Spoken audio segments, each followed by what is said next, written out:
Hello student, welcome back. In this lesson, the living organism and their surrounding, we were talking about living organism and their surroundings. We have talked that habitat and adaptation. Habitat क्या होता है, adaptation क्या होती है, और different type of animals और birds जो कि एक्वेटिक हैबिटेट हैं और डिज़र्ट में रहने वाले डिज़र्ट टेरेस्ट्रियल हैबिटेट हैं जो कि ज़मीन पर रहते हैं। और उसके बाद माउंटेन रीजन, माउंटेन होते हैं, पर्वतीय इलाकों में रहने वाले जीवों के बारे में हमने बात की थी। एक्वेटिक हैबिटेट जो होते हैं वो जो पानी के अंदर रहते हैं, समुद्रों में, पेड़ पौधे हों चाहे जीव जंतु हों। उसके बाद हमने लिविंग ऑर्गेनिज्म की बात की थी कि क्या लिविंग ऑर्गेनिज्म ग्रो करते हैं, बढ़ते हैं और क्या वो सांस लेते हैं। तो उसके बाद क्या लिविंग ऑर्गेनिज्म जो डिफरेंट स्टिमुलाई होते हैं, स्टिमुलस होता है हर वो चीज़ जो हमारे को प्रभावित कर सकती है। तो स्टिमुलाई होते हैं वो सारी चीज़ें जो जिनसे हमारा व्यवहार प्रभावित होता है, जो हमारे आंखों के सामने हैं, हमारे सेंस ऑर्गन के पास हैं, जिनसे हम फील कर सकते हैं, महसूस कर सकते हैं, देख सकते हैं, सुन सकते हैं। वो सारी चीज़ें हमारी जो है स्टिमुलाई कहलाती हैं जो हमारे व्यवहार को प्रभावित करती हैं। पेड़ पौधों के बारे में हम बात कर रहे थे कि जो पौधे होते हैं वो भी रिस्पॉन्स करते हैं। जैसा कि इस पिक्चर में दिखाया गया है कि जो अंधेरे कमरे में अगर हम खिड़की के अंदर हम किसी गमले में फूल वगैरह लगा के रखें तो वो सूर्य की तरफ मुड़ जाएंगे, क्योंकि उधर से उनको धूप लेनी होती है और धूप से ही उनका जो भोजन वो बनाते हैं पौधे। तो इसलिए वो भी, क्योंकि वो बाहर स्टिमुलस जो धूप है उनके लिए भोजन बनाने का सोर्स है, इसलिए वो उसकी तरफ रिस्पॉन्ड करते हैं। अब हम इस लेसन के, ये 5th वीडियो है, इस लेसन के 5th पार्ट है। आज हम इस लेसन को कंप्लीट कर देंगे। Living organism and excretion. Living organism होता है जिंदा जीव और एक्सक्रीशन होता है जो वेस्ट पदार्थ वो बॉडी से बाहर निकालते हैं। All living thing take food. जितने भी जिंदा चीज़ें होती हैं उनको भोजन की आवश्यकता होती है। Not all the food that is eaten is really used, only a part of it is utilised by the body. जो भोजन जिंदा जीव होते हैं, चाहे वो इंसान हो, पशु पक्षी हों, चाहे वो पेड़ पौधे हों, वो सारे का सारा जितना भोजन खाते हैं वो सभी का सारा यूज नहीं हो जाता। उनकी बॉडी उसमें से कुछ पार्ट को यूटिलाइज कर पाती है, बाकी को नहीं करती। What happen to the rest. बचे हुए का क्या होता है? This has to be removed by the body as wastage. तो वो उसको जो फालतू बच गया है बॉडी के अंदर, उसको बॉडी अपने आप से बाहर निकाल देती है, चाहे वो पेड़ पौधे हों, चाहे जीव जंतु हों, पशु पक्षी हों, चाहे इंसान हो। जो भोजन वेस्ट होता है उसको वो अपनी बॉडी से बाहर निकाल देते हैं। Our body also produce some waste in other life processes. The process of getting rid of these waste by the living organism is known as excretion. तो इस तरह के जो वेस्टेज को अपनी बॉडी से बाहर निकालने की जो प्रक्रिया है उसको कहते हैं एक्सक्रीशन, निष्कासन। निष्कासन होता है अपनी बॉडी से अंदर से गंदगी को बाहर निकाल देना। Do plants also excrete. क्या पौधे भी अपने बॉडी में से गंदगी को एक्सक्रीट करते हैं? Yes they do. हाँ, वो भी करते हैं। However the mechanism in plant are a little different. परंतु जो पौधों में जो मैकेनिज्म है वो इंसानों की तरह, पशु पक्षियों की तरह नहीं होता, वो थोड़ा अलग होता है। सम हार्मफुल और poisonous material do get produce in plant as waste. पौधों में से कुछ हानिकारक या जहरीला पदार्थ जो होता है कुछ पौधों में से वो अपनी बॉडी से बाहर निकाल देते हैं। Some plant find it possible to store the waste product within their part in a way that they do not harm the plant as a whole. परंतु कुछ पौधे उस वेस्ट को अपने अंदर ही, बॉडी के अंदर ही स्टोर कर लेते हैं ताकि वो पौधे को ज़्यादा उससे नुकसान ना ही होता। They do not harm the plant as a whole. वे पौधे को ज़्यादा नुकसान नहीं पहुंचा पाते, परंतु वो अपने वेस्ट को अपने अंदर ही रोक लेते हैं। Some plant remove waste produce as secretions. परंतु कुछ पौधों में से, आप लोगों ने देखा होगा, पौधों के अंदर से एक लिक्विड सा निकलता है, तो वो उनकी अंदर की गंदगी होती है, जो वो लिक्विड है वो उसको वो एक्सक्रीशन कर देते हैं, उसको बाहर निकाल देते हैं अपनी बॉडी में से। जैसे कहीं से फूट गया हो कोई पौधा, और उस फूटे हुई जगह में से कुछ लिक्विड निकल रहा हो, वो किसी भी रंग का हो सकता है, दूधिया रंग का हो सकता है या किसी और रंग का हो सकता है, ब्राउन कलर का हो सकता है, वो उसका एक्सक्रीशन होता है, मतलब उसकी गंदगी होती है। Excretion is another characteristics common to all living thing. तो जो एक्सक्रीशन की जो है वो सभी लिविंग चीज़ों में कॉमन होता है। सभी जो जिंदा जीव है, इंसान हो, पशु पक्षी हों, पेड़ पौधे हों, वो सभी एक्सक्रीट करते हैं, मतलब अपनी गंदगी को बॉडी से बाहर निकालते हैं। Do all living things reproduce their own kind. अब नेक्स्ट पॉइंट है कि क्या सभी जिंदा जीव जो हैं वो अपने बच्चों को जन्म देते हैं, अपने ही अगल जो प्रजाति है अपनी जनरेशन को आगे बढ़ाने के लिए। Have you ever seen nest of some bird like pigeon. जो पिजन का जो वर्ड है क्या आपने देखा होगा उसका जो नेस्ट घोंसला को देखा होगा। Many bird lay their egg in the nest. तो बहुत से जो पक्षी होते हैं अपने नेस्ट घोंसले के अंदर जो है एग प्रोड्यूस करते हैं, एग देते हैं। सम ऑफ द एग्स में hatch and you young bird come out. तो ऑफ दीज, तो कुछ पक्षी उन एग्स के ऊपर बैठते हैं, उसके प्रोसेस होता है हर पक्षियों का, किसी का 1 महीने का होता है, 2 महीने का, 3 महीने का, वो प्रोसेस के हिसाब से उन पे उस एग के ऊपर बैठता है, वो अपनी बॉडी की गर्मी उन एग के अंदर प्रोड्यूस भेजता है, तो जिससे उस एग के अंदर से उनका बच्चा यंग बर्ड होता है, छोटा बच्चा, तो जो छोटे पक्षी वो पैदा हो जाते हैं उन एग के अंदर से।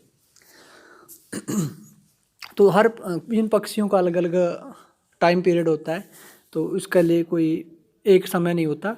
जैसे ह्यूमन बीइंग में होता है 270 प्लस नफी 10 डेज़ का, जो 9 महीने का जो समय होता है एक इंसान के बच्चे के जन्म के लिए, परंतु पक्षियों के बच्चों के जन्म के लिए अलग अलग टाइम पीरियड होता है। Animal produce their own kinds. जो एनिमल होते हैं वो भी अपने बच्चों को जन्म देते हैं। The mode of reproduction may be different in different animal. तो इसी तरह से जैसे पक्षियों में अलग अलग तरह से बच्चों का जन्म होता है, तो पशुओं में भी जन्म के जो समय है वो कम ज़्यादा होता है, किसी का थोड़े दिन का होता है, किसी का ज़्यादा दिन का होता है। तो इस तरह से पक्षियों में भी कम ज़्यादा समय हो सकता है। Some animal produce their young one through eggs. कुछ जो पशु होते हैं वो भी एग के द्वारा अपने बच्चों को जन्म देते हैं। Some animal give birth to the young one. और कुछ जो पशु होते हैं वो अपने बच्चों को जन्म देते हैं। जैसे आप देखते हैं कि हमारे गांव में घरों में जो गायें भैंसें होती हैं उनके बच्चे वो जन्म देते हैं, परंतु कुछ ऐसे जानवर भी हैं, पशु भी हैं जो एग देते हैं, एग के बाद उनके एग में से बच्चे निकलते हैं। Plant also produce. पौधे भी अपना यंग वन बच्चों को प्रोड्यूस करते हैं। Like animals plant also differ in their mode of reproduction. तो पशुओं की तरह पौधे भी अलग तरह से अपने बच्चों को जन्म देते हैं। Many plants produce through seeds. बहुत से पौधे ऐसे होते हैं जिनको हम बीजों के द्वारा पैदा कर सकते हैं, बीज के साथ पौधा बन जाता है। Plants produce seeds. तो उन प्लांट्स से फिर बीज मिलते हैं और which can germinate and grow into new plants. तो जैसे वो नया बीज हमें मिलेगा तो उस बीज को दोबारा हम धरती में लगाएंगे, तो वहाँ से फिर वो जर्मिनेट होके दोबारा अंकुरित होके फिर वो पौधा बन जाएगा। Some plant also produce through part other than seeds. कुछ पौधे ऐसे होते हैं जिनको हम बीज से नहीं परंतु उस पौधे के ही पार्ट को कट करके हम उसको लगाते हैं, जिससे वो पौधा बनता है। For example part of a potato with a bud grow into a new plants. जैसे कि आलू का पौधा होता है, आलू को बीच में से काट देते हैं, जिसके अंदर बड होता है, जिसको आलू की आँख बोलते हैं हम अपनी भाषा में। आलू के बड होता है, तो उस बड को जैसे हम ज़मीन में लगाते हैं आलू के टुकड़े करके, तो वो वहाँ से ग्रो कर जाता है। बहुत से दूसरे पौधे होते हैं जिनकी टहनी काट के हम मिट्टी में दबा देते हैं, तो वो वहाँ से भी प्रोड्यूस हो जाते हैं। Plant also produce through cutting. तो कटिंग के साथ मैंने अभी बताया कि कुछ पौधों की टहनी को काट के उसको मिट्टी में दबा दो तो वो पॉपुलर का पौधा हो गया। जैसे ऐसे पौधे उनकी टहनी को काट के हम मिट्टी में दबाते हैं तो वो कुछ समय बाद वो वहीं से अंकुरित हो जाता है, वो अपने आप उसमें से पौधा बनना शुरू हो जाता है। Would you like to grow a plant into this way. Yourself, क्या आप भी इस तरह से कोई पौधा उगाना चाहोगे? एक्टिविटी 5 में है टेक ए कटिंग फ्रॉम ए रोज और ए mehndi plant.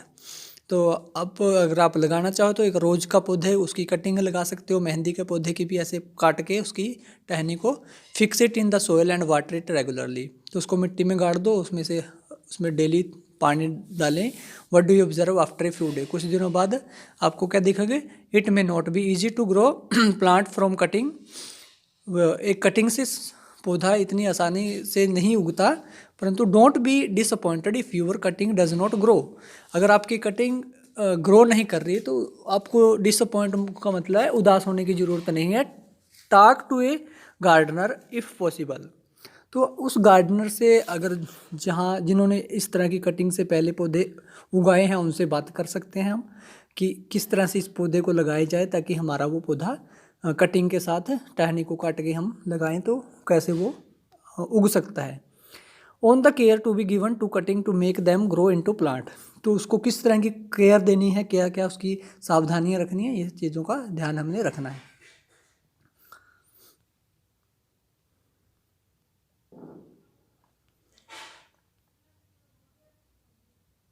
Living thing produce more of their own kind through reproduction.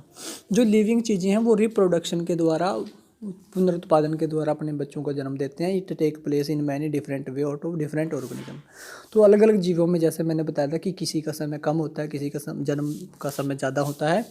जैसे इंसानों का जन्म होता है तो वो नेचुरली 270 दिन होता है, 270 से 10 दिन कम या 10 दिन ज़्यादा हो सकते हैं इंसानों का जो जन्म होता है हम इंसानों का।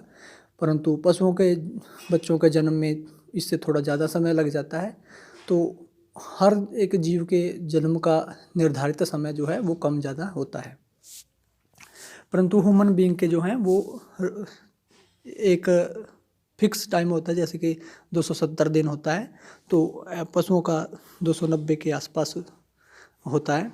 तो इस तरह से कम ज़्यादा हो जाते हैं।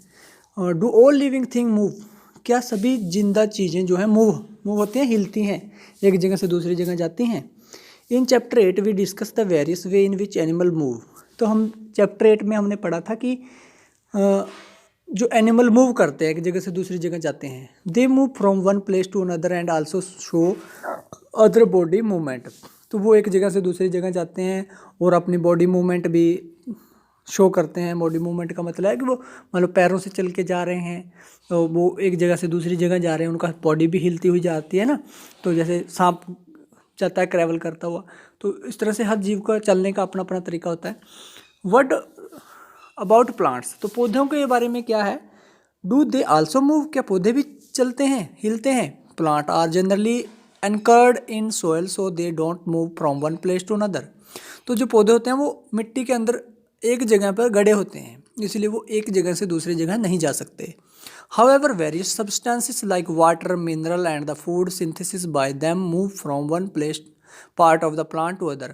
फिर भी पौधों के अंदर जो है पानी है, मिनरल्स हैं और भोजन है, वो एक पार्ट से दूसरे पार्ट में जाता है, क्योंकि वो पौधों के अंदर ही घूमता रहता है। मान लो पत्तों से भोजन बनता है तो पत्तों के पास से भोजन उनकी स्टेम के अंदर, तने के अंदर आकर वो सारे बॉडी के अंदर, पौधे की जो बॉडी होती है उसके अंदर मूव करता है, चलता रहता है, परंतु पौधा खुद कहीं नहीं जाता। Have you notice any other kind of movement in plants, क्या आपने पौधों में इसके अलावा कोई दूसरी मूवमेंट भी देखी है? ओपनिंग और क्लोजिंग ऑफ फ्लावर, कि पौधों के जो फूल हैं, कुछ फूल ऐसे हैं जो उनका ओपन होना और क्लोज होना, फूल का खिलना और उसका बंद होना, ये do you recall how some plants show movement in response to certain stimuli. क्या आप उन पौधों को, जैसे हमने अभी थोड़ी देर पहले एक विंडो के पास पौधे की बात की थी कि वो सूरज की तरफ, स्टिमुलाई की तरफ अपना रिस्पॉन्स देता है, तो उन पौधों के बारे में आप और पौधों के बारे में भी इस तरह से एक्सपेरिमेंट करके देख सकते हो कि क्या वो स्टिमुलाई की तरफ, जहाँ से उनकी ज़रूरतें पूरी होती हैं। मान लो पौधे की जड़ है, तो जिस सोर्स से उसको पानी मिलता है, जिस साइड से पानी मिलता है, तो वो जड़ उस साइड में चलना शुरू हो जाएगी। तो इसका मतलब है पौधे की जो स्टिमुलाई है उनकी प्रति जो है वो रिस्पॉन्स करते हैं। We also have some non living things moving of course. तो हमारे पास बहुत सी कुछ ऐसी नॉन लिविंग थिंग्स भी हैं जो मूव करते हैं परंतु वो जिंदा नहीं होती। मान लो ए बस है, a car, a small piece of paper, cloud and so on. तो जैसे बस है, कार है, छोटे कागज़ के टुकड़े हैं और बादल हैं, आसमान में एक जगह से दूसरी जगह जाते हैं परंतु वो जिंदा नहीं होते। In this term in their something different in this moment from the moment of the living being. क्या इन निर्जीव चीज़ों की मूवमेंट और संजीव चीज़ों की मूवमेंट में कोई फ़र्क है? There is such a variety of living organism but all of them show some common characteristics. तो लिविंग चीज़ों की बहुत सी करेक्टरिस्टिक्स ऐसी होती हैं जो कॉमन होती हैं। एज वी हैव डिस्कस्ड, जैसे कि हमने पहले पढ़ चुके थे, yet another common characteristics is that living being dies. एक दूसरी करेक्टरिस्टिक्स मेन है जो कि लिविंग बीइंग होते हैं वो मर जाते हैं परंतु नॉन लिविंग जो थिंग्स होती हैं वो कभी नहीं मरती। मान लो एक बस है, कार है, उनका इंजन ख़राब हो गया तो हम कुछ उसको ठीक करवा सकते हैं परंतु जो इंसान का अगर हार्ट ख़राब हो गया, वो चलता नहीं है, तो वो इंसान डेड हो जाएगा, वो काम नहीं करेगा। या लिविंग पौधे की जड़ को हमने काट दिया, वो पौधा दोबारा ग्रो नहीं कर पाएगा। तो जो लिविंग चीज़ें हैं वो मरती हैं और ग्रो करती हैं, उनको भोजन की ज़रूरत पड़ती है। और नॉन लिविंग चीज़ों के बारे में इस तरह का, उनको सांस की ज़रूरत पड़ती है लिविंग चीज़ों को, परंतु नॉन लिविंग चीज़ें ऐसी इन सब चीज़ों की ज़रूरत उनको नहीं पड़ती। बिकॉज ऑर्गेनिज्म डाई, क्योंकि जो जीव होते हैं वो मर जाते हैं। Organism type can survive our thousand of year only if they produce their own kind.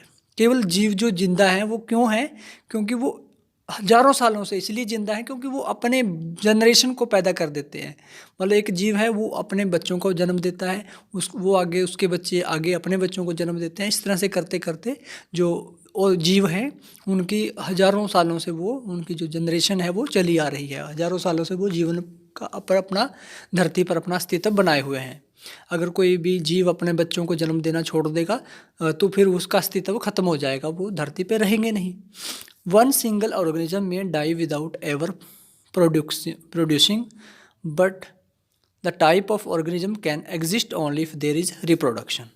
एक अगर ने अभी बात की थी कि अगर एक सिंगल ऑर्गेनिज्म है, एक सिंगल जीव है, तो अगर वह अपने बच्चों को जन्म नहीं देता तो वो जैसे वो मरेगा तो उसका जो अस्तित्व खत्म हो जाएगा, उसकी जो जाति है वो खत्म हो जाएगी। परंतु अगर वह जो उसका आगे वो अपने वंश को चलाता है, उसके बच्चे जन्म लेते हैं, चाहे वो इंसान हो, पशु हो, चाहे पेड़ पौधे हों। मैं सबकी बात कर रहा हूँ, मैं ये नहीं इंसानों की बात नहीं कर रहा हूँ, मैं पशुओं की, पेड़ पौधों की भी बात कर रहा हूँ। अगर वो उनके बच्चे नहीं होंगे तो वो आगे उनकी जो जाति है, वो प्रजाति जो है लुप्त हो जाएगी, तो वो ख़त्म हो जाएगा धरती पर से। तो इसलिए उनके सभी के साथ रिप्रोडक्शन जो है, उनके बच्चों का जन्म होना जरूरी है ताकि वो अस्तित्व में रहें। We see that all living things seem to have some common characteristics. They all need food, respire, respond to stimuli, produce, show movement, grow and die.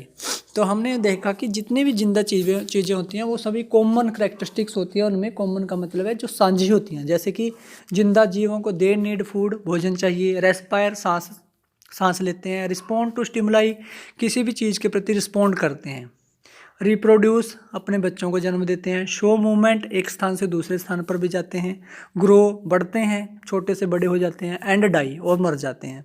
तो ये सभी जिंदा चीज़ें जो हैं वो इनमें उनकी करेक्टरिस्टिक्स हैं। ये आप लोगों को क्वेश्चन में भी आ सकता है, इसलिए इनको पढ़ना ध्यान से सुन लेना, पढ़ लेना। Do we find some non living thing that also show some of this characteristics.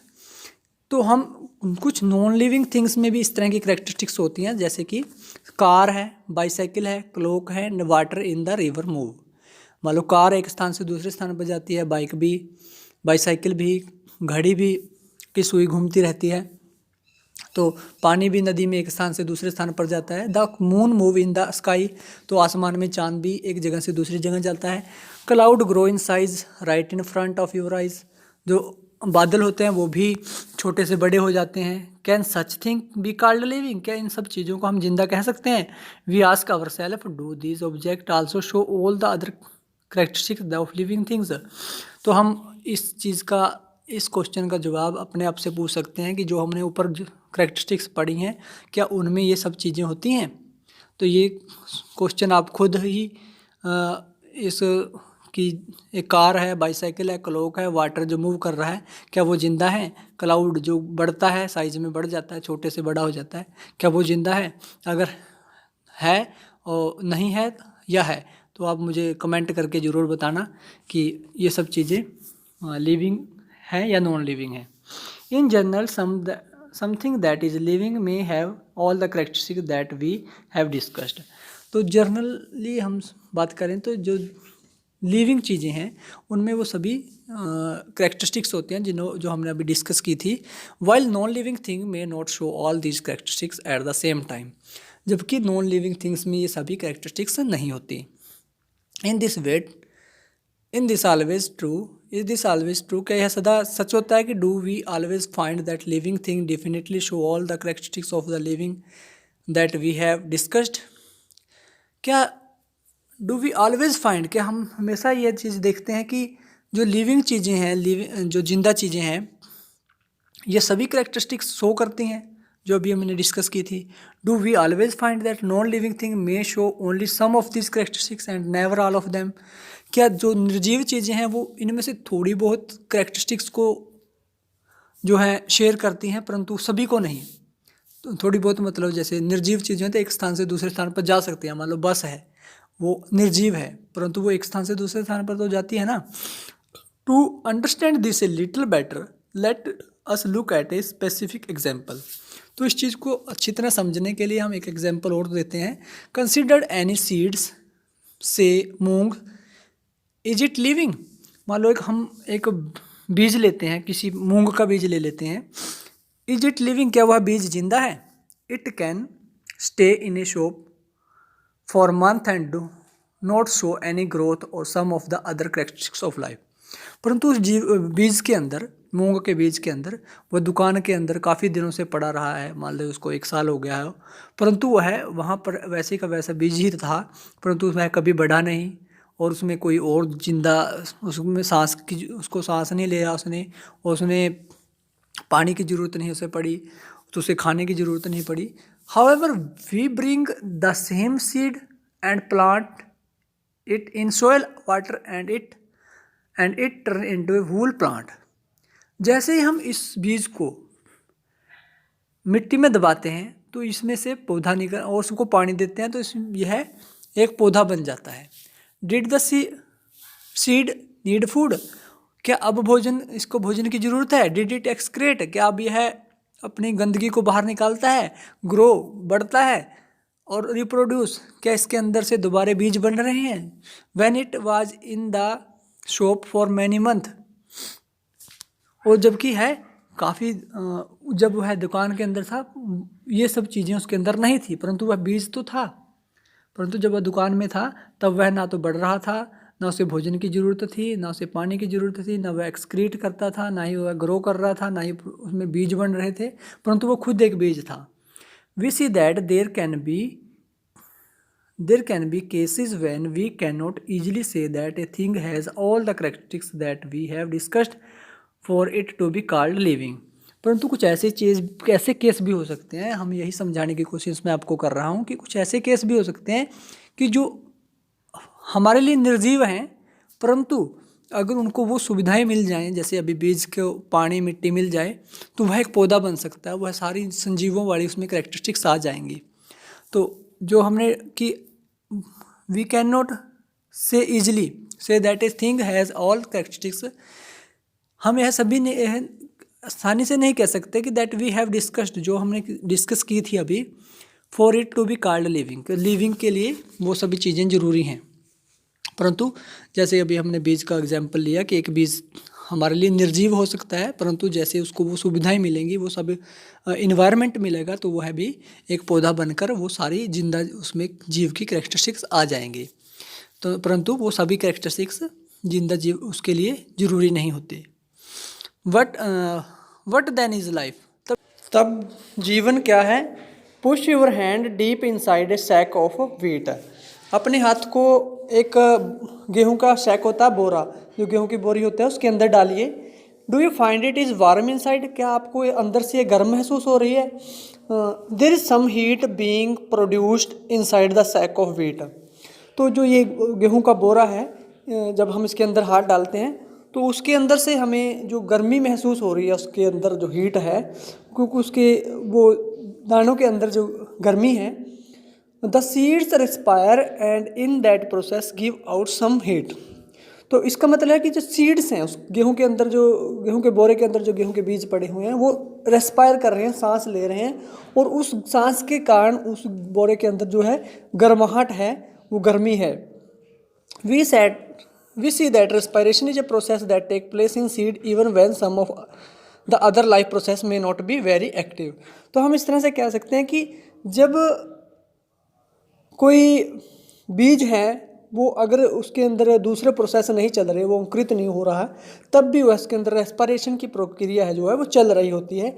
दूसरे प्रोसेस जो लाइफ प्रोसेस है, मान लो उसके पत्ते नहीं निकले, उसकी जो स्टेम है तना नहीं बना, उसमें फूल फल नहीं लग रहे, वो पेड़ नहीं है, परंतु बीज है, फिर भी वह रेस्पिरेशन कर रहा है, मतलब वो बीज जो है जिंदा बीज है, इसीलिए वो है अंकुरित हो पाता है। अगर बीज मर जाता है तो वो अंकुरित ही नहीं हो पाएगा।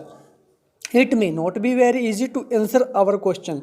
तो ये ईजी नहीं है कि इन क्वेश्चनों का जो आंसर है वो इतना आसान नहीं है। What then is life? तो लाइफ क्या है?